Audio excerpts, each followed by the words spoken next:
Okay, hello again, everyone. Thank you so much for joining us for this virtual farm field trip. We are live today in Hillsboro, Oregon at Sparrowhawk Farm.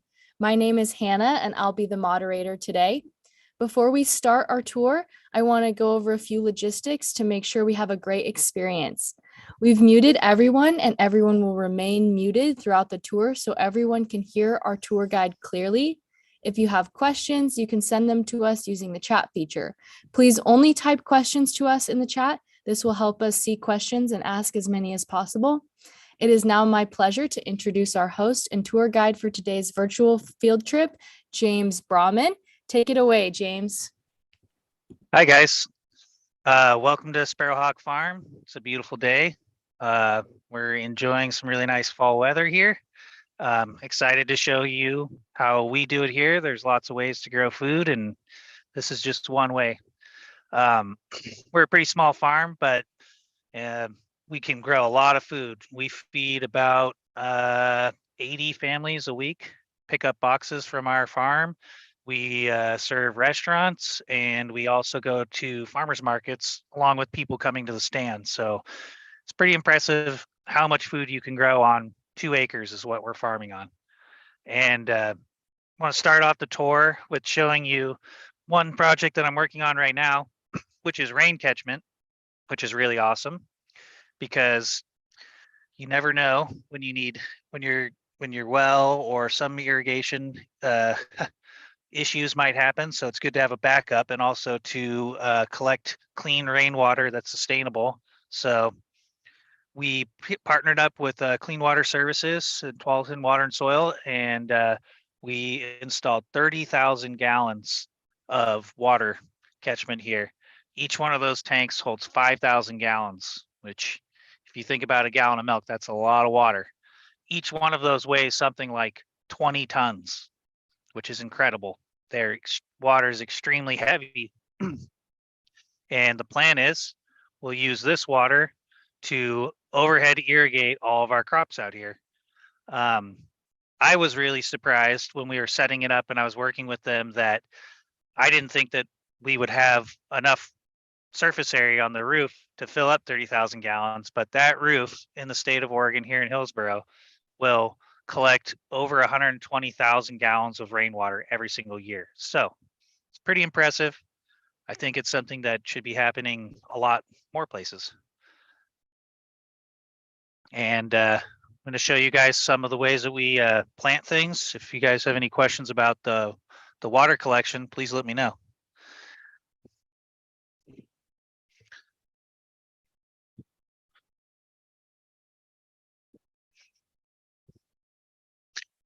Right now we're walking through a lot of things that have been taken out during the summer season. In the spring, this was all peas and broccoli. I'm going to be putting in a cover crop that helps keep the soil really healthy so that next spring I can work up the field again and then I can replant it.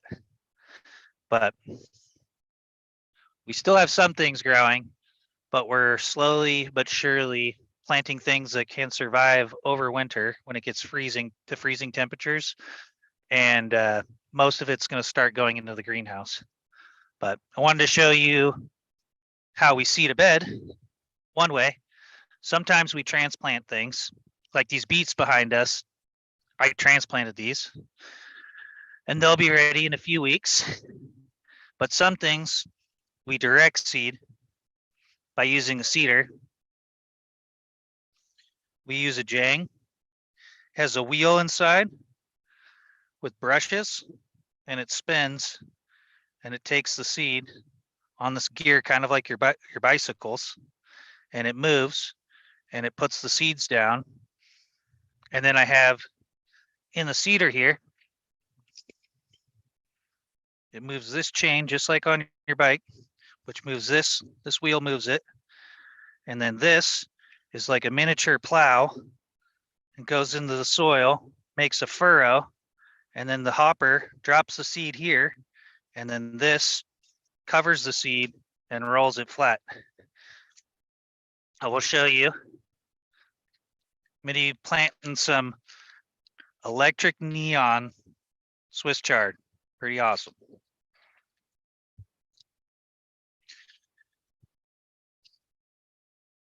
That's what the seeds look like.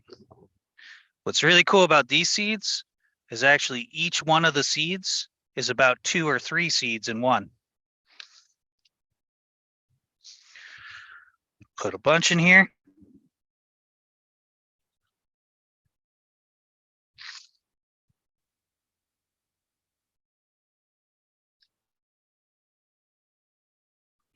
Okay.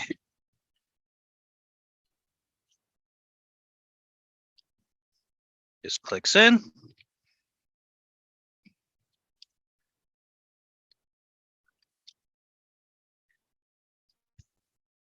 You can see, I'm going to show just how, before I put it in, you can see the seeds coming out. Always try to get that going so I know that the seeds are coming out. You see them falling right here. Go do it one more time. So now I'm going to go like this. When I walk down the bed, it's putting about a seed every 2 to 3 inches. And you can see it's nice and flat, covers it, and makes it so that the seed can be covered in about an inch of soil so that when it rains, it can germinate.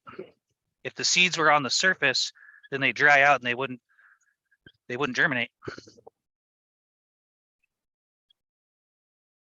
Chard, I just do 2 rows. So that's one. This guy's the other one.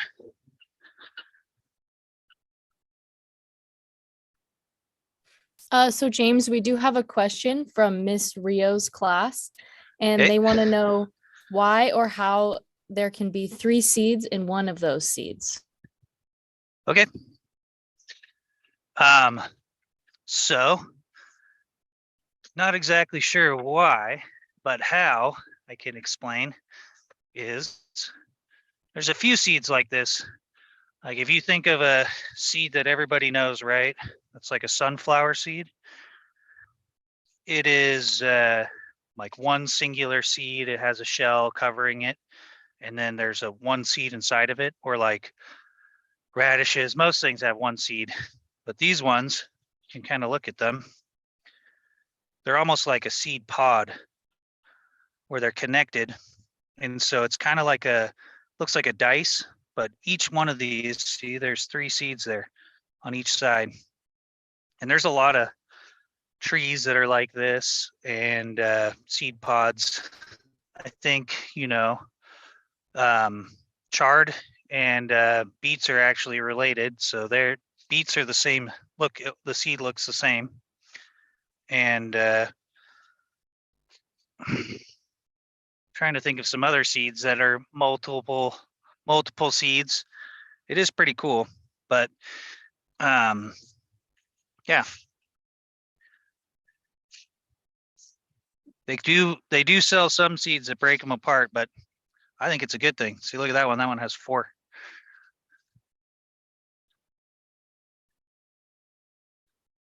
It's like a little die. Anyways, pretty simple seeding. That's the easy part. Now the hard part is making sure that it germinates, which thankfully the weather's going to be really nice. So I was waiting to do this until we had some sunny weather. And then we got to wait, and it'll grow. And in about 2 months, I'll have some chard. Can show you too some of the other seed shapes that we have to use for other types of seed. So chard is a pretty big seed, but for carrots, they don't have round seed. They're kind of shaped like a football. So I've got a catch in there that can take the little seeds and plant those ones. And then I have one for really small seeds like arugula and kale. And then things like radishes are a little bit bigger. Of course, it doesn't have to be perfect, but every single one for a different thing. They make a lot of these. These are just the ones that I use. Can show you guys some of the, yep. We have another question asking, you keep using the word germination. What does that word mean? I'll show you. So germination is when you have a seed that will become eventually a plant, right? So you can see these little leaves here. This here is mustard seed that I seeded probably like 3 days ago, and it's germinated and sprouted. These are the cotyledon leaves. When it starts out, a lot of them all look the same. You can see this is arugula and this is a mix kale. But basically what germination is, or what it takes for all seeds to germinate, is moisture and temperature. So some seeds are hot weather things and they need it to be really warm for the seed to germinate, like tomatoes or peppers. Those ones I have to do in a greenhouse, or I have to make sure I do it in the summertime. And then things that are brassicas, which are in the kale and mustard and radish, grouping family, they can germinate in cold temperatures outside right now. But basically all germination is when a seed becomes moist enough and it literally comes to life, and through the soil temperature raising, it sprouts. I don't know if you guys have ever seen like sprouted wheat or something like that. Could try to show something. Dig up one. This is too many in here anyways. This is a perfect example. So look at that. You can see the little seed, and it was nice and moist. There's enough moisture because you need water. Everything needs water to grow. And then it got hot enough and it sprouted a little top. And now this will grow into a huge plant.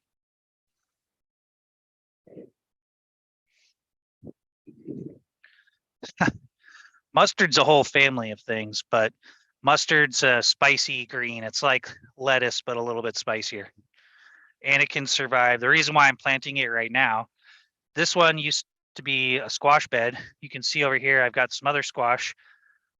I got to take this out in 2 weeks or so, because if it gets down below 32 degrees of frost, it'll kill them, and it'll also make them make all that field before that happens. A lot of things don't mind, like beets, mustard, kale, arugula, they can all be frozen and then they come back to life once they thaw out. So basically that's what I'm trying to do in this whole field. Is I'm going to take out, these were all onions, and we had beets here also, and we have leeks, and I'm taking all this stuff out and I'm going to basically turn it into this. But I'm going to show you the greenhouse. We got some good stuff in there. While we're walking there, Miss Karen's class wants to know, how many years have you had this farm? Good question, Miss Karen's class. It actually is not my farm. I met the owners 6 years ago and asked them if they would let me grow some food on it. So I have only been here for 6 years. And in fact, everything out here in the field with the greenhouse wasn't here even 2 years ago. So we've been pretty busy. But so you guys, if you ever wanted to grow something, you can find somebody who has some land, and as long as you're really nice, they'll let you grow some stuff. But this is pretty cool. This is our greenhouse. We do a lot of stuff in greenhouses. I have 2 more greenhouses like this on the other side of the property, but this is the easiest way to grow a lot of food in a small amount of space. And especially for me and my team, because we only have 2-3 people working here, it means that we can grow a lot more food with less people. And you can't really tell, but when you step in here, it's nice and warm in here. And that's all just powered from the sun. So every layer of plastic is like going 1 grow zone south. So it's like going to a warmer place, even without adding any heat. And if I wanted to, I don't, but if I wanted to, I could put a heater in here and I can make it say so it never freezes in here. But right now, you can see these are all tomatoes. cherry tomatoes. They're really good. I wish you guys could try them. I eat a lot of cherry tomatoes when I pick them. But these are all going to have to come out here in the next month or so. All of these plants will. And I'm going to put in things like carrots, turnips, and lots of salad and things that will grow over the winter, and then I'll be able to pick them next year. But you can see how we trellis them. You can grow a lot of tomatoes, huh?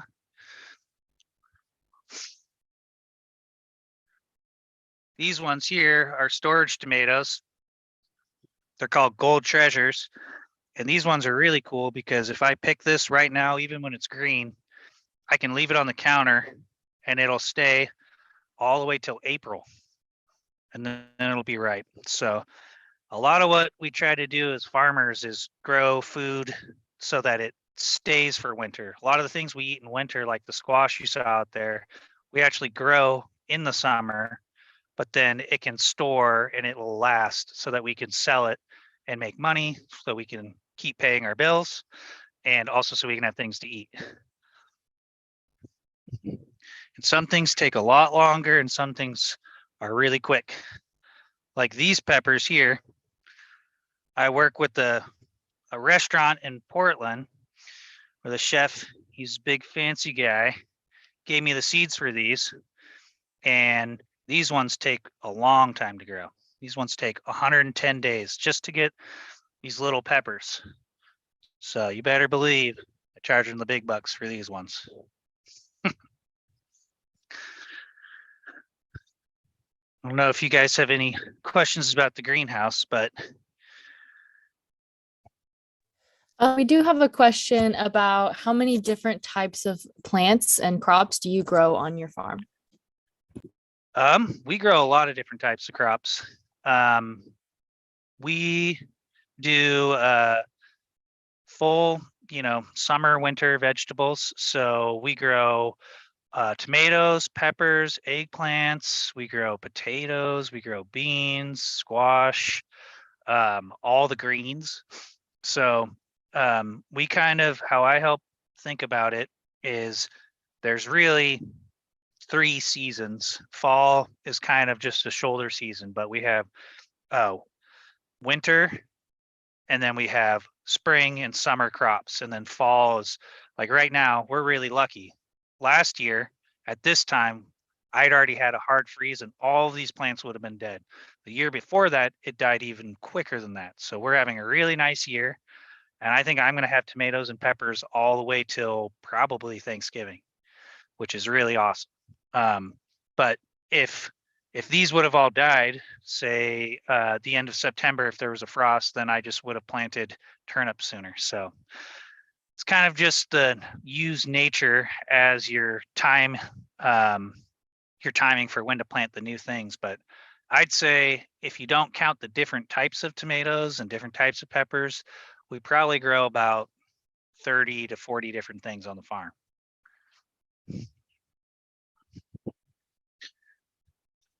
But, and it's more questions, or I was going to move on to digging up some potatoes. We have one question about the greenhouses. Why do Okay. you put some plants in the greenhouse and other ones outside? That's a really great question. So all the plants that are in here are actually plants that are not native to Oregon. They're actually tropical plants. So things like tomatoes and peppers, we grow them as an annual. And what an annual plant means that every year and annually we have to plant them over and over again. But these plants are from much warmer climates in South America and Central America originally, and some of them are from places in Asia, like the eggplants, but we grow them as an annual crop. So if I had this outside right now, it would not be loving life, because this one would like to be, 80, 90 degrees. So we can get it nice and hot in here where they can grow really big and be really happy. And if I had it outside, they'd be a lot smaller. And especially because these tomatoes, say, for example, it stays about like 4 degrees warmer in here at night, just without any heat, just from the residual heat from the sun. So if I shut these doors and say it only gets down to 30 degrees, everything in the greenhouse will survive. And if I put it outside, they'd all get damaged. So greenhouses are pretty cool. We use them mostly to either be early with the crop or to extend a crop, because our growing season's pretty good in Oregon, but we are it's a little shorter than other places. And see, some of you guys got some peppers. Takes a long time for peppers to grow here too, but got lots of them. But this is for lunch.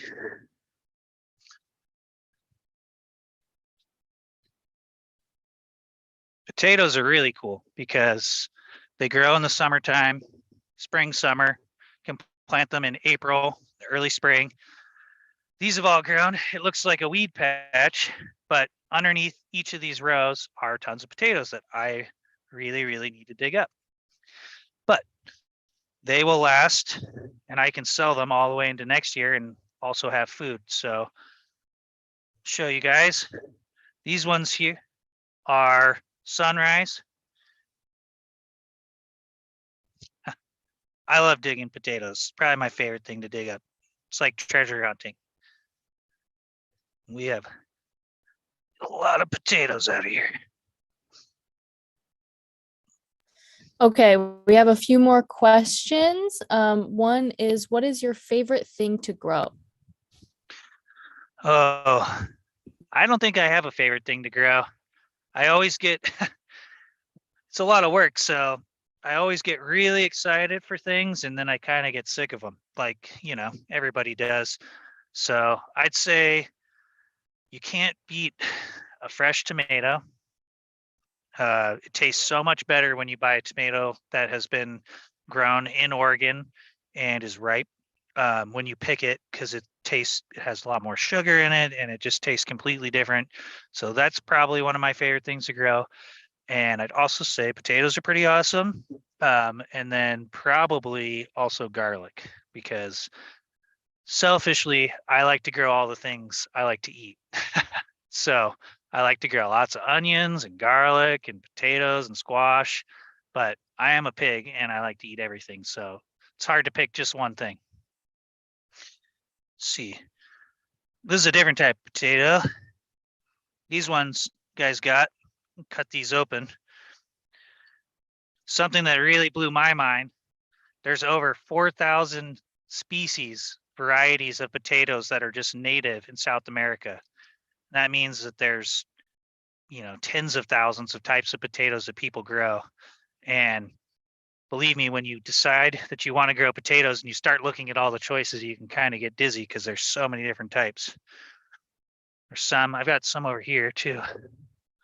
They're purple on the inside. Okay, we only have a few minutes left, so we're going to try and get in as many questions as we can. Another question we had was, does the greenhouse speed up or slow down the growing time for the crop? It definitely speeds it up. Yeah, and the other thing too, it speeds it up and then it makes it last longer. So we planted those tomatoes in there. We planted them in May because we have to make sure that it's past the last frost date. And if I would have had them outside, it probably would have taken over a month longer for them to be ready to fruit. Same with the peppers. And also, like I said, I'll probably have them for a whole other month, at least an extra month. And that's the best part. Because right now I'm selling tomatoes at the farmer's market. Everybody who has a tomato in their garden, they've split, or they're starting to get unhealthy, and those ones I can keep picking. So yeah, definitely faster. Okay, and then what is the biggest crop that you grow? Biggest as the most of? That is, I'd say the thing we grow the most of is probably greens. But we really try, because we sell, we give a box that's supposed to have a variety. People don't like it when we just give them too much of one thing. So we try to keep it, where we have a little bit of everything, but we have lots of things so that people don't get bored or sick of what they're eating. So I'd say probably tomatoes. There's a couple things that people really like that, they won't complain about, carrots and tomatoes, but I'm sure you guys know that if you were going to eat all of the food that I gave you and I just gave you 20 pounds of zucchinis, you wouldn't be very happy. Thank you. And then Miss Pruitt's class wants to know, how many potatoes can you grow in a month? In 1 month, potatoes take a little bit longer than a month. Some varieties take 60 days, which is about 2 months, but a lot of these take more like 100 days. So I plant them at the end of April. You can plant them, or the beginning of April, sorry. You can plant them a little bit earlier sometimes, but it's kind of when you have time to do it, when you're doing this many things. And the first potatoes that I pick are at the end of July. And then I start really picking them in August. But as you can see, most of the potatoes I haven't even dug up yet. So they definitely take most things take a lot longer than a month. A month is pretty quick. Things like radishes, arugula, those take like a month or less. Tomatoes, peppers, takes like 3 months.